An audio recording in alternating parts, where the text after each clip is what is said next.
আব্দুল্লাহর সাথে আপনার কি সম্পর্ক? ওর সাথে আমার ফুললি মানে প্রেম রিলেশন, পরকীয়া রিলেশন। কতদিন যাবত? 3 বছর। 3 বছর? হ্যাঁ। রিলেশনে কে জড়াইছে, আপনি না আব্দুল্লাহ? আব্দুল্লাহ। আব্দুল্লাহ, আপনি কোথায় থাকেন? কোথায়? আমি নরসিংদী থাকি। নরসিংদী কোথায়? জেলখানা মোড়ে। জেলখানা মোড়ে। আপনার হোম ডিস্ট্রিক্ট কোথায়? গাইবান্ধা। গাইবান্ধা। আব্দুল্লাহর সাথে কিভাবে সম্পর্ক হয়েছে আপনার বলেন তো? আপনি তো থাকেন নরসিংদী, আব্দুল্লাহ থাকেন মাধবদী। না, আমার পাশে একটা মেয়ে ছিল, মানে বাসার পাশে, ওর সাথে আপনার ইসহাকের রিলেশন ছিল। তো ইসহাকের সাথে কথা বলতে বলতে আমার ফোন দিয়া, এই আমার ফোন দিয়ে কথা বলতে বলতে আব্দুল্লাহকে আমাকে ইমোতে দেখে ফেলছিল। দেখার পরে বারে বারে ফোন দিত, বারে বারে বিরক্ত করতো। তো আমি বলতাম, কে ফোন দিতে বারবার? আব্দুল্লাহ, মানে আমার নাম্বারে ফোন দিত। তো আমি বলতাম যে আমার বিয়ে হয়েছে, বলে যে না বিয়ে হয় নাই। আমি বলি না সত্যি বিয়ে হয়েছে, বলে না বিয়ে হয় নাই। তারপরে আমি বাচ্চাগুলোকে দেখাই, দেখো বাচ্চাগুলো আমার বিয়ে হয় নাই। মানে ওই বলতে বিয়ে হয় নাই, মানে আমি বাচ্চাগুলোকে দেখাইছি যে দেখো বিয়ে হয়েছে।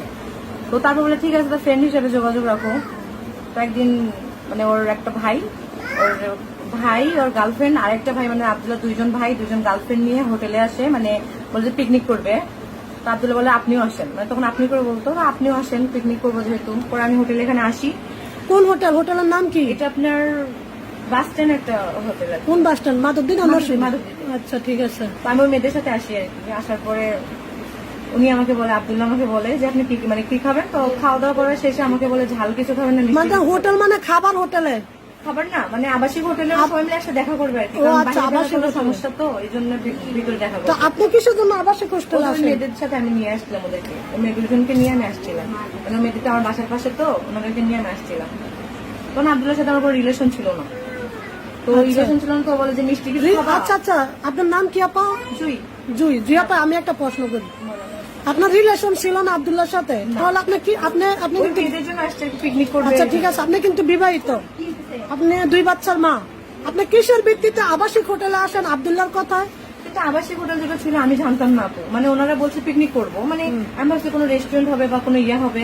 তো ওনারা যে আবাসিক হোটেল এটা আমি বুঝতাম না। কিন্তু আমি তো বাসা থেকে তখন বের হইতাম না, আমি এগুলো জানতাম না, কারণ বাসা থেকে তখন বের হতাম না।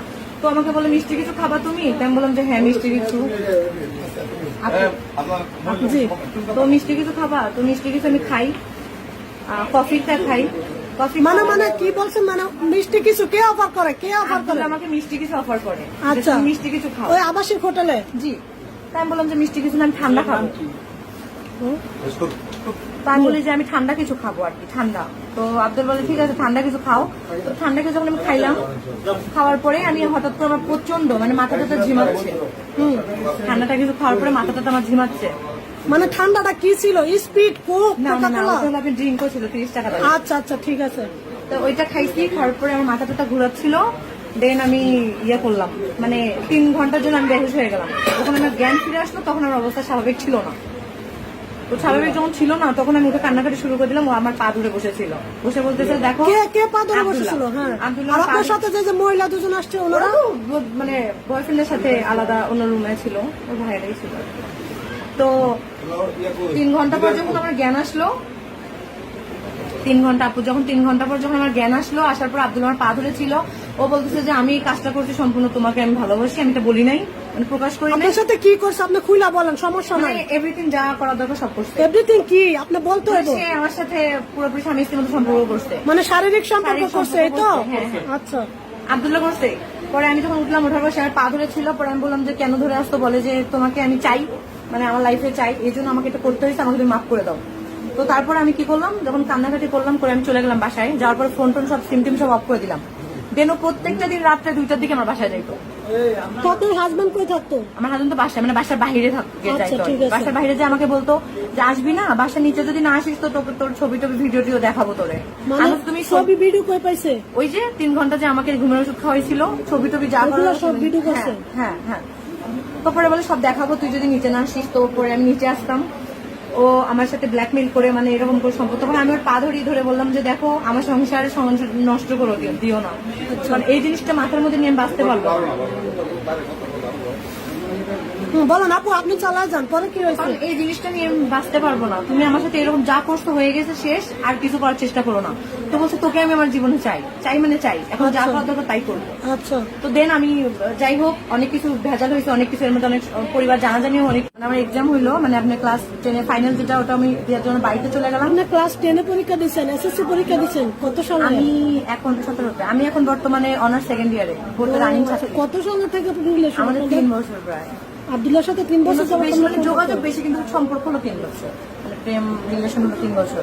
তো তারপর যখন আমি ওকে বুঝাই ও বুঝে না, মার খায়, এটা করে ওটা করে, নরসিংদী চলে যায়, যে হাত কাটে, মানে অন্যরকম পাগলামি করে। তো মানে আপনার আব্দুল্লাহর মধ্যে একটা প্রেম হয়ে গেছে? ও যখন আমাকে এরকম করতেছে জোরালো, তখন আমি বুঝলাম যে আসলে উনি আমাকে অনেক ভালোবাসে, যার কারণে পাগলামিগুলো কিন্তু আপনার করতেছে। তো হাজবেন্ড আছে। হ্যাঁ, তখন আমি ভাবলাম যে আমার সাথে সব হয়ে গেছে, মানে সব তো হয়ে গেছে। এটা যে আমার হাজবেন্ড জানে আজকে আমার সংসার থাকবে না, কালকে আমার সংসার থাকবে না, বুঝলেন? তো দেন ও নরসিংদী যাইতো, যাওয়ার পরে একদিন হলো মানে লকডাউনের ভিতরে ও আমাকে বলে যে দেখা করতে হবে। তো আমি বলি লকডাউনের ভিতরে পুলিশের সমস্যা, আমি যাইতে পারবো না। বলে দেখা যদি না করো, মানে মানে ভয় দেখাইতো আর কি, আমি কিন্তু এটা করবো ওটা করবো, কান্নাকাটি করতো। তো এর মধ্যে অল্প আমার প্রচন্ড মায়া চলে আসে আর কি। আমি ওকে সত্যি সত্যি অনেক ভালোবেসে ফেলি, মানে তখন আমি ওর জন্য জীবন দিতে পারবো। তো লকডাউনের ভিতরে আমি চলে আসলাম। আসার পরে ও দেখা করতেছে আমার সাথে, করার মধ্যে হঠাৎ করে কিছু ছেলেরা, মানে নীরব তো ছিল জায়গাগুলা রেস্টুরেন্টের পাশেই, কিছু ছেলেরা এসে ওকে মার শুরু করে দেয় ওখানে। কোথায় এটা? এটা আমার নরসিংদীতে। নরসিংদী কোথায়? এটা আপনার নরসিংদী নাগরাকান্দি বলে। নাগরিয়াকান্দি ব্রিজে? হ্যাঁ, আচ্ছা, ব্রিজে ব্রিজে ওখানে মার শুরু করে দেয় ওকে। ও তো আমার ফোন টোন কোনো কিছু ছিল না, আমার হাজবেন্ড কেড়ে নিয়েছিল, তখন একটু একটু জানতো। তো আমি আমাকে যা টাকা ছিল সব দিয়ে ওদের মানে পায়ে ধরলাম যে ওকে তোমরা কোনো কিছু করো না, যা করার আমি করবো, তোমরা ওকে দয়া করে কিছু করো না। কিন্তু ওই ছেলেগুলো মানে না, বলে না তোমার সাথে এর কোনোদিনও যায় না, এটা সম্ভব না, তোমাদের দুজনে এটা অন্য কিছু সম্পর্ক। আমি বলি না, উনি আমার হাজবেন্ড, কিন্তু কেউ বিশ্বাস করে না যে ও আমার হাজবেন্ড। তো দেন মারটা খাইলো, খাওয়ার পর আসলো। আসার পর আমি মনে মনে ভাবলাম যে যেহেতু এতবার একটা অ্যাক্সিডেন্ট হয়ে গেল, মানে এতগুলো মার খাইলো, ও কিন্তু অনেক বেশি খাইছে আপু, মানে একদম মারা যাওয়া অবস্থায়। তো আমি বললাম যে রিলেশনটা আমি এখানে শেষ করে ফেলি, রিলেশনটা রাখার দরকার নেই। মানে আমি কষ্ট করে ওকে বুঝাইলাম তোমার আসার দরকার নেই। ওই সেই আপনার মার বাচ্চা কজন? 2 জন কি ছেলে মেয়ে? ছেলে। তো ও হাসপাতালে অ্যাডমিট হইলো, হওয়ার পর অনেক অসুস্থ, ওই অবস্থায়